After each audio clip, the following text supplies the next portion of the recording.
in New York to formally announce our intention to return to the UN Security Council table.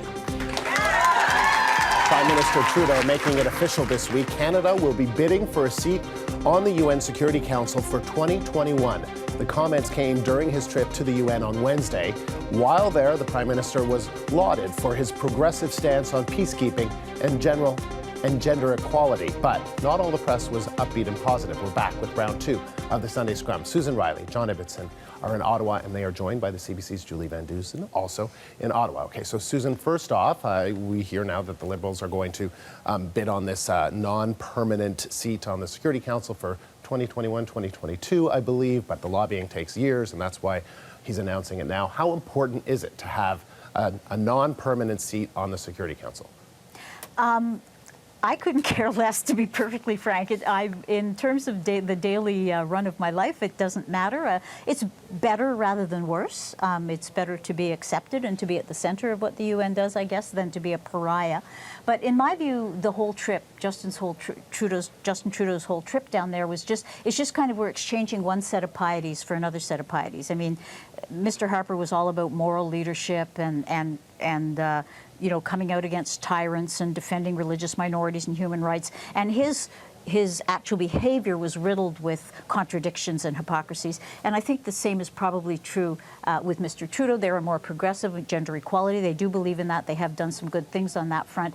But when it comes to progressive ideas, why are we selling arms to Saudi Arabia? And as you point out, he was caught up on that question right now. So it's different poses. Okay, so since you mentioned it, because I think we're going to get into it, the $15 billion Saudi deal, we did hear from the Prime Minister.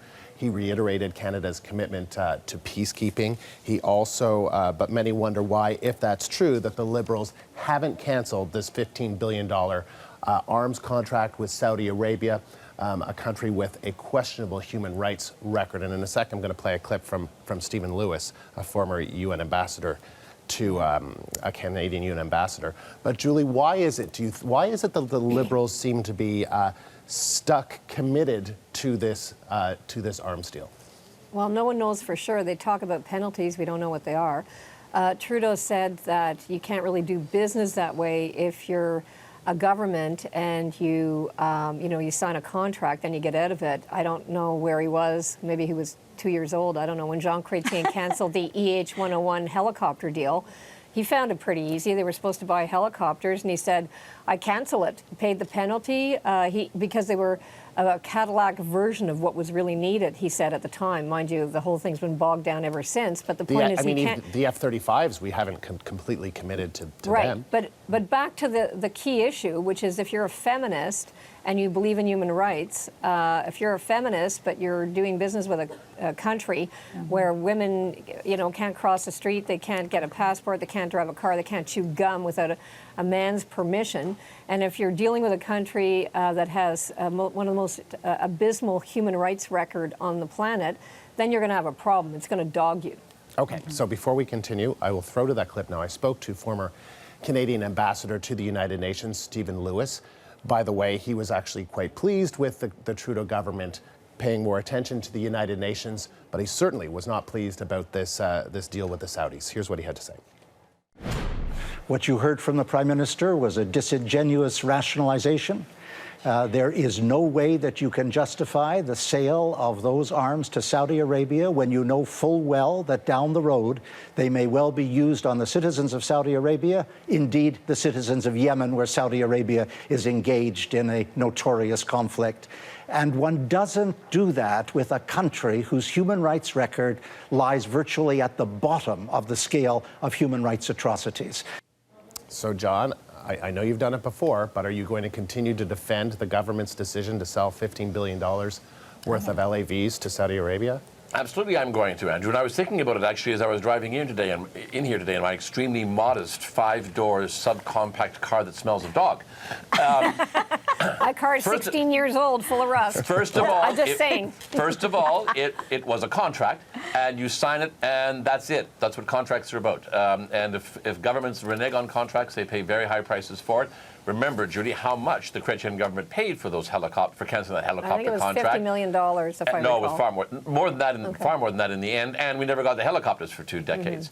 And I really do think, first of all and last of all, I think about the 3,000 workers, and I would very much like to see Mr. Lewis go down to that factory in London, Ontario, a city that is hurting, and say, your company signed a contract, the federal government backed that contract. There's a new government that is going to cancel that contract, and you're all unemployed. Sorry about that, Joe. I just wish Stephen Lewis would have the guts to go and do something like that. At what price Yeah, at jobs? what price? but I- 3,000 jobs. No, but I totally agree with John He said on this find them point. somewhere else. That's all I'm saying. To my mind, the best justification, I completely agree with John on that last point. And here's Stephen Lewis also, speaking from a position of privilege.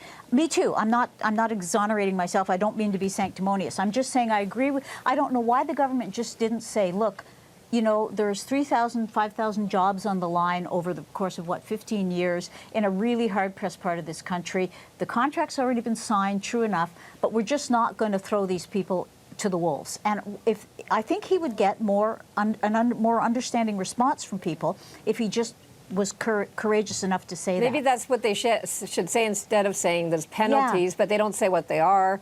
I they agree, don't give Julie. you all the details. That's the I problem. don't know why they're not just saying that, because I think that really is their motivation. Because maybe it sounds bad to kind of say, all right, well, we're Right. saving these We're jobs. putting but jobs ahead of moral human values. Right.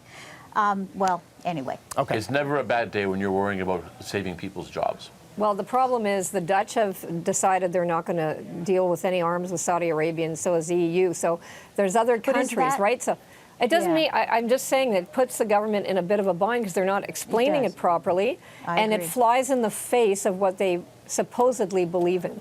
All right. Good discussion. So we're going to move on, though. The Trudeau government has begun the task of topping up the red chamber, the Senate, this week. The Prime Minister announced 7 new appointees to the Senate, but the newly minted senators won't have any affiliation to Liberals. They'll sit instead as independents. So how is that news playing out across the country? Julie, first of all, how do we Well, understand this? To help us understand this. I think it's completely and utterly fascinating. There's a hodgepodge of groups over there with little fiefdoms. It's a dog's breakfast. You got the 7 appointments on Friday that are all supposed to be independent. You have the 26 Liberals that were kicked out by Trudeau 2 years ago. They have a leader, James Cowan. Now there's a new government representative in the Senate, Peter Harder. You've got a bunch of other senators who went off to sit in what they call a working group about 2 weeks ago that includes a couple of conservative senators, Pierrette Ranguette, So you've got all these, I said to a Liberal senator on Friday, I'm confused, like, who's your daddy? Is it James Cowan? Is it Peter Harder? And they just say, no, we act on our own. No one's going to push us around. We're going to look at the legislation, and Peter Harder will have to convince us. But what I do think is that there's been a dark cloud over the Senate for the last couple of years on this whole expense scandal when no one even wanted to say they were a senator. And I think this is putting a bit of a spring in their step, because you can't change it through the Constitution. It's too complicated. But what it is saying is, and Trudeau said, these 7 on Friday, you are independent. What it may do is stir things up, make people more collaborative. And you have to remember as well, my last point is that the Conservatives no longer have Stephen Harper and Marjorie Le Breton telling them what to do. So they're a bit rudderless too. I think it's just a whole bouillabaisse that we have to watch. John, what do you make of this? Is it going to be workable, or could the Senate become this rowdy, unruly group that blocks legislation? No, I think it'll be workable, and I've supported this process. I mean, in the absence of elected senators, which I support, but which the Supreme Court has struck down. So that's all there is to it. If you're going to do it, then rather than just having party bagmen appointed by the PM, let's have worthy, well-known citizens who can contribute to the process. And these people are all worthy and well-known. Who's going to oppose Murray Sinclair in the Senate?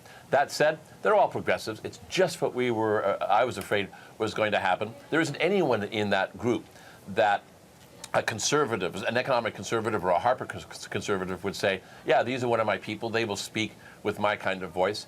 My good friend Andre Pratt of La Presse will stoutly insist that he's not a progressive. But of course you are, Andre. You know you are. And I guess that's what's going to happen. When the Liberals are in power, they will appoint nonpartisan senators who, of course, will support Liberal legislation. And when the Conservatives are in power, they'll provide nonpartisan senators who will support Conservative legislation, so the Senate won't actually be very much different than it was before. Susan? Oh, I disagree. I think some of the sharp, harsh-edged partisans will be gone. Some of the people who only live to gain political advantage and don't really consider the policy issues. Peter Harder, for example, the Mr. Trudeau's designated leader now in the Senate, he's a longtime public servant, very widely liked and respected, and he first entered government. He went to Foreign Affairs first as a diplomat, as a regular person, and he was recruited and ended up working in Joe Clark's office. Then he ended up working for Eric Nielsen, who was the Deputy Prime Minister of Mr. Clark. Now, these probably wouldn't count as conservatives in John's universe because they were progressive conservatives, but he then went on to a distinguished career in the public service as a nonpartisan, serving both conservative governments, conservative prime ministers, and liberal prime ministers, and he was never accused of partisanship. And to me, this is a good thing. But critics... I think we'll see the test very soon because the budget comes down next week and it will end up in the Senate. Okay. I mean, mind you, that's kind of a no-brainer to support that. It's a finance bill, but still, you're going to see how it's all going to shake down in this new world era very soon. So the Conservative Party, they released its statement on Friday reacting to all this, and this is what it said. Regardless of the merits of those appointed, the new senators were still appointed from secret short lists created by an unelected, unaccountable board that reports to the Prime Minister himself. This process does nothing to make the selection of senators more transparent or more democratic. Do any of you have any sense of why not follow Alberta's example and throw people on a ballot and let them at least be elected? Well, Harper proposed that over and over and over again, and the Supreme Court gave him his comeuppance a couple of years ago and said this is all wildly unconstitutional. I still think with goodwill among the premiers, you could find some way of electing senators and nominating that senators to the Prime Minister's consideration, but it would require provincial consent, and that's not forthcoming, and that is that.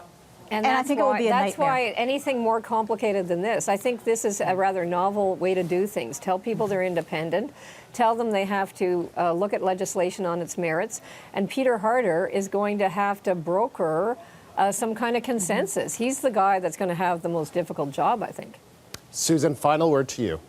My final word is an elected Senate would be a nightmare. It would just lead to stalemate. And one of the original reasons we're stuck with the Senate. I think the best solution is abolition. That's not going to happen for a variety of reasons. But one of the functions of the Senate is to represent regional voices. And I'm not sure if we've seen that in the latest. Now, this wasn't a comprehensive, somebody from each province or region appointed. But I'm interested to see how that unfolds and if that actually works. This was great, as always. John, I know you don't have a Rolls Royce. Julie, your car is 16 years old. 16 years old, I'm just saying. I don't have a car. Mine's 8. So there. Mine's for sale. Oh, wow. Good There for you go. It's in you. Toronto. Who needs a car in Toronto? Yeah, that's true. I'm going Thank to you talk all. to Susan about her car for sale. That's what I'm doing. Yeah. Thank you 8 all years very old. much. Hardly a scratch on it, Julie. Okay, Freelance let's talk. columnist, freelance columnist Susan Riley and car salesperson John Ibbotson of the Globe and Mail and the CBC's Julie Van Dusen.